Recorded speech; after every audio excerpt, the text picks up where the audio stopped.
स्वागत है और मेरे साथ चलें क्योंकि हम सैमसंग गैलेक्सी A06 का अनबॉक्सिंग करेंगे और आज मैं डिवाइस पर एक त्वरित नज़र डालूंगा। चलो सीधे इसमें चलते हैं। मुझे इसमें कट लगाना पड़ेगा। तो यहाँ जैसा कि आप देख सकते हैं हम इसे धीरे धीरे बाहर निकालेंगे।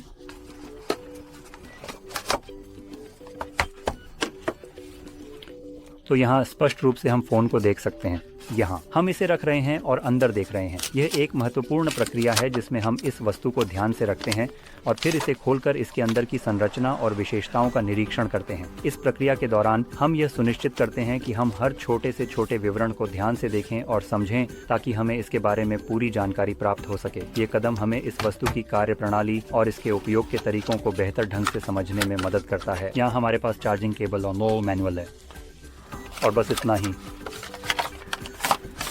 तो इसे एक तरफ फेंकते हुए चलो डिवाइस के बारे में बात करना शुरू करते हैं और मैं डिस्प्ले के साथ शुरू करने जा रहा हूं क्योंकि यह वह हिस्सा है जिस पर आप सबसे अधिक समय बिताने वाले हैं। तो यह महत्वपूर्ण होगा कि यह अच्छा हो। तो यह 6.7 इंच है। इंच का डिस्प्ले है जिसे आप पूरी तरह से देख पाएंगे।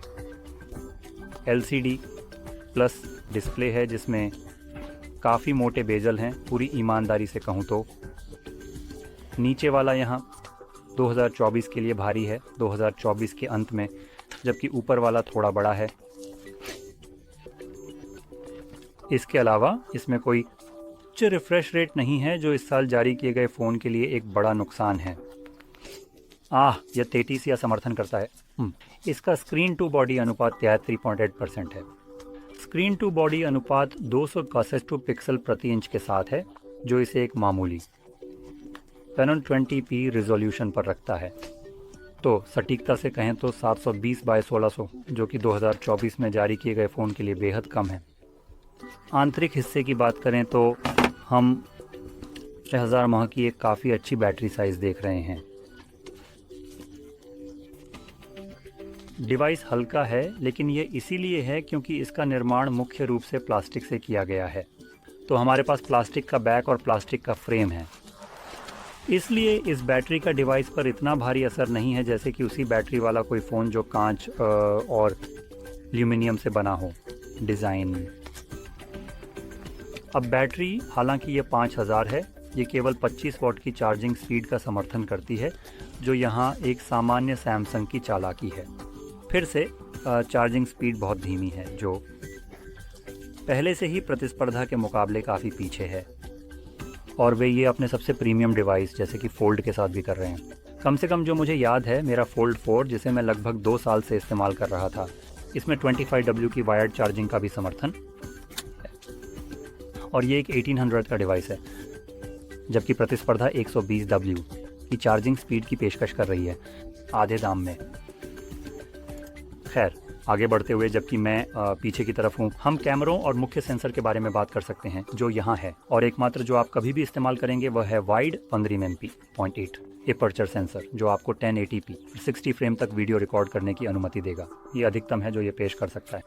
दूसरा कैमरा ये एक डेप्थ सेंसर है और मैं इसमें नहीं जाऊँगा क्योंकि ये मूल रूप से सभी प्रकार के उद्देश्यों के लिए एक स्टिकर डॉगशिट कैमरा है। फिर सामने हमारे पास 8 मेगापिक्सल का सेंसर 2.0 है। एपर्चर, यह भी स्पष्ट नहीं है कि इस कैमरे के साथ रिकॉर्डिंग की क्षमता क्या है। अब जो अधिकांश जानकारी मुझे मिल रही है या सभी जानकारी वह gsmarena.com से है जो सभी चीज़ों के लिए एक काफ़ी मजबूत जगह है। अब स्पेसिफिकेशंस पर विचार करते हैं। आगे बढ़ते हुए डिवाइस के अंदर एक Helio G85 प्रोसेसर है जिसमें कुछ विकल्प हैं। रैम और स्टोरेज के मामले में इसका बेस एंट्री 64 गिग्स स्टोरेज और 4 गीगाबाइट रैम के साथ आएगा। सभी उद्देश्यों के लिए 2024 में 64 गिग्स स्टोरेज वाला फ़ोन कभी न लें। यह आपको आगे बढ़ने के लिए बस पर्याप्त नहीं है। 128 मैं कहूँगा वह न्यूनतम है जिसे आपको लेना चाहिए अगर आप किसी भी प्रकार के एप्लीकेशन का उपयोग करने और अपने डिवाइस से फ़ोटो लेने की योजना बना रहे हैं। तो 64 बस वहाँ है ताकि कीमत कम लग सके। कागज़ पर तो ठीक है लेकिन वास्तविकता में मुझे नहीं लगता कि आपको कभी भी इसके लिए जाना चाहिए। अब 128 गिग्स स्टोरेज के साथ 4 गिग्स रैम भी आता है और फिर आपके पास 128 गिग्स स्टोरेज के साथ 6 गिग्स रैम है और जो स्टोरेज वे पेश करते हैं वह eMMC 0.1 है स्टोरेज प्रकार। तो फिर से यह वास्तव में मूल रूप से प्रतिस्पर्धा और अन्य डिवाइसों की तुलना में अपेक्षाकृत काफ़ी धीमा है, मैं कहूँगा समान कीमत पर। अब क्या और कुछ है जो मैंने शायद लगता है छोड़ दिया। यहाँ फिंगरप्रिंट सेंसर है, मैं इसे बताना चाहता हूँ, लेकिन डिवाइस के बारे में बताने लायक ज़्यादातर चीज़ें यही हैं। ये स्पष्ट रूप से अन्य चीज़ें भी हैं, जैसे कि आश्चर्यजनक रूप से यहाँ एक SD ट्रे है। तो बस इसे बाहर निकालें, आप इसे देख सकते हैं, जो सैमसंग के लिए मैं कहूँगा दुर्लभता है। यहाँ हम हैं। अब अगर आप सोच रहे हैं कि आपके पास एक SD ट्रे है, मैं बस कम स्टोरेज लूँगा क्योंकि ये सस्ता है, ये 164 गीगाबाइट है। नहीं, ये ऐसा नहीं है जैसा आप सोचते हैं, ये काम नहीं करेगा। आमतौर पर स्टोरेज आपको वहाँ संगीत, फ़ोटो और ऐसी चीज़ें इंस्टॉल करने की अनुमति देगा, लेकिन अधिकांश एप्लीकेशन डिवाइस की आंतरिक स्टोरेज पर इंस्टॉल होना चाहते हैं, नहीं, जो वास्तव में समस्या का समाधान नहीं करता। ठीक है, आखिरी चीज़ जो मैं बताना चाहता हूँ वह है इस डिवाइस की कीमत, जो लगभग $100 है।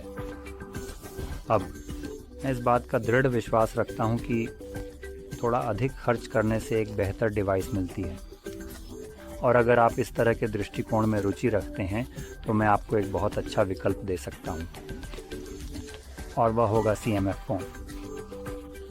ये इसके बारे में होने वाला है। ये लगभग 700, मैं क्या कह रहा हूँ, अभी अगर आप इसे ढूंढ सकते हैं तो ये लगभग $180 के आसपास है। जैसे सुपर कुछ तरह का अच्छा ऑफर जो मैं इस डिवाइस को ज़्यादा समय पहले देख रहा था, और यही मूल रूप से इसके लिए पेश किया जा रहा था मेरी मुद्रा के हिसाब से, जो कि लगभग 700 PLN के लिए सूचीबद्ध था, तो बेहद सस्ता था। फ़ोन वास्तव में क्या पेश करता है और ये क्या प्रदान करता है, अगर ये डिवाइस 100 और लगभग $80 के लिए भी करीब नहीं आता। आपको एक ऐसा फ़ोन मिलता है जो उच्च श्रेणी के डिवाइस के करीब है, ना कि निम्न श्रेणी के, जैसे कि ये वाला मूल रूप से एक निम्न श्रेणी का डिवाइस है। यह स्मार्टफ़ोन में प्रवेश करने के लिए एक तरह का है, और इसी वजह से हाँ, बहुत सी चीज़ें प्रभावित होने वाली हैं। नंबर 1 होगा डिवाइस की तेज़ी। जब आप इन तुलनाएं करते हैं जैसे एप्पल बेहतर है, मेरा मतलब है बिल्कुल। अगर आप मूल रूप से सबसे सस्ते फ़ोन की तुलना एप्पल से करते हैं तो सब कुछ इससे बेहतर लगेगा। यह सुस्त, धीमा, चंचल लगेगा, और बस उतना अच्छा नहीं होगा। लेकिन अगर आप समान कीमत के अन्य डिवाइसों की तुलना करते हैं, या एप्पल की समान कीमत के डिवाइस या रेंज कीमत की तुलना करते हैं, स्पष्ट रूप से वहाँ अंतर देखना बहुत मुश्किल हो जाता है। और जैसे मैंने कहा, डिवाइस के लिए, जैसे कि मैं CMF फ़ोन का जिक्र कर रहा था जो $180 का है, एकमात्र चीज़ जो ये बलिदान करता है वह है निर्माण गुणवत्ता। लेकिन ये ऐसा नहीं है कि आप यहाँ इसे एक लाभ के रूप में प्राप्त कर रहे हैं। तो CMF फ़ोन की निर्माण प्लास्टिक है, बिल्कुल इस वाले की तरह। एकमात्र लाभ ये है कि पीछे का हिस्सा जो प्लास्टिक से बना है आसानी से बदला जा सकता है, जिसे आपको दिखाई देने वाले स्क्रू से पकड़ा गया है, और आप बस उन्हें निकाल सकते हैं। और आप इसके रंग भी बदल सकते हैं, क्योंकि वे कई अलग अलग रंगों की पेशकश करते हैं, और वे इन तरह के बैक कवर को बहुत सस्ती कीमत पर पेश करते हैं। तो ये कीमत बढ़ाने जैसा नहीं होगा, जैसे कि कुछ पेश करने के मामले में। उदाहरण के लिए, फ़ोन के लिए प्रतिस्थापन भाग, जैसे आपको पता है $100 की लागत होती है, लेकिन वे आपको $50 का बैक प्रतिस्थापन देंगे। लेकिन ये तो बस पागलपन है।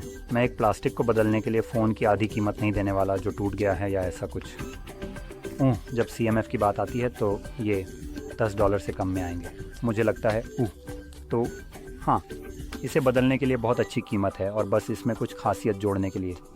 और इसके अलावा, जैसे मैंने कहा, वह फ़ोन आपको हर चीज़ में, कैमरे, display, battery, charging speed, processor, storage आदि के साथ बेहद बेहतर स्पेसिफिकेशन देगा। तो वहाँ कोई तुलना नहीं है।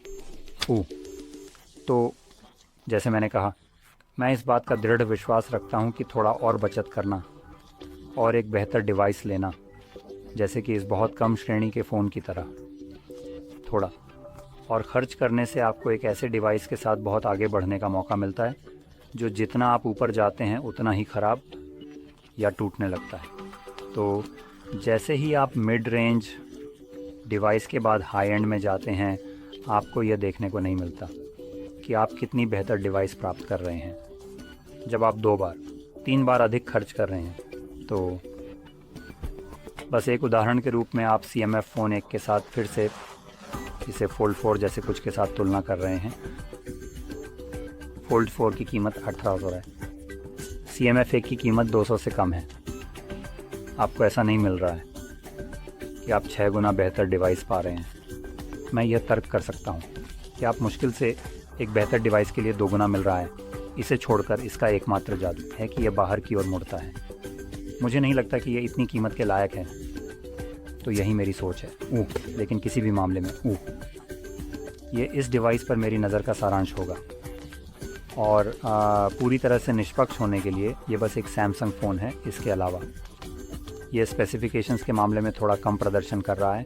यहाँ सैमसंग से एक मजबूत सॉफ्टवेयर है जो एंड्रॉयड पर चल रहा है और डिसेंट सॉफ्टवेयर सपोर्ट प्रदान करता है, जो ठीक है, कोई बात नहीं। ये केवल 2 साल के प्रमुख एंड्रॉयड अपडेट का समर्थन करता है। तो यह उद्देश्य को थोड़ा विफल करता है क्योंकि आप सैमसंग के लिए अधिक भुगतान करेंगे क्योंकि वे 6 साल का समर्थन देते हैं। ये वाला नहीं, जाहिर है, लेकिन यह नवीनतम एंड्रॉयड के साथ आता है जो एंड्रॉयड 14 है। वास्तव में मुझे लगता है कि ये भी गलत है क्योंकि एंड्रॉयड 15 अब बाहर है। तो हाँ, कुल मिलाकर ये बस एक सैमसंग अनुभव है। लेकिन अगर आप अपने पैसे के लिए बेहतर मूल्य की तलाश कर रहे हैं तो मैं आपको थोड़ा और बचत करने की सलाह दूंगा। कुछ ऐसा पाने के लिए, जैसे मैंने कहा, CMF फ़ोन जो बेहद बेहतर होगा, और नैनो चलाने मोन का लाभ, बहुत तेज़ और अधिक त्वरित अनुभव होना ऐसे डिवाइस के दैनिक उपयोग के लिए एक बड़ा लाभ होगा।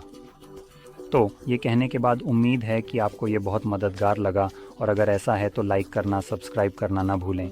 देखने के लिए धन्यवाद।